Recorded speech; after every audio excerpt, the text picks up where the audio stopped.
নমস্কার বন্ধুরা, আজকে বাজারে গিয়েছিলাম মাছ কিনতে। তারই একটি ভিডিও সবার সামনে তুলে ধরলাম। চলুন দেখাই কি বাজার করে নিয়ে এসেছি। এই যে একটা প্লাস্টিক বার করলাম, আর একটা বার করলাম, দুটো, তিনটে, চারটে, পাঁচটা। এখানে 5টা প্লাস্টিক আছে। চলুন আস্তে আস্তে দেখাই এর মধ্যে কি আছে।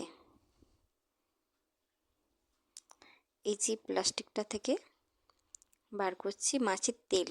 এটা কাতলা মাছের তেল নিয়ে আসা হয়েছে, এটা শাক রান্না হবে বলে। এই প্লাস্টিকটায় কি আছে চলুন দেখাই সবাইকে। এর মধ্যে আছে, অনেকে চেনে অনেকে চেনে না, এটা মিষ্টি শাটিং যে বলা হয় না, এটা মিষ্টি শাটিং।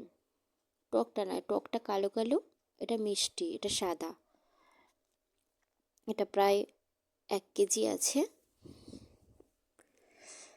আর এটাতে আছে চিংড়ি মাছ। এটা প্রায় 900 মতো আছে। এই প্লাস্টিকটায় কি আছে দেখাই।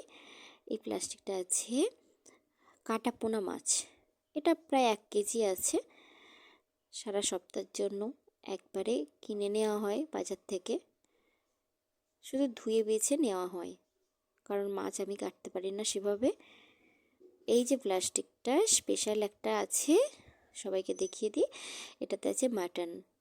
আজকে রবিবার, তাই মাটনটাই নিয়ে আসলাম বাজার থেকে। মাটনটাই রান্না হবে, বাকি কিছু রান্না হবে না।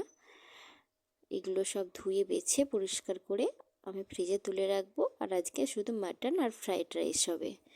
ভিডিও ভালো লাগলে একটি লাইক করবেন।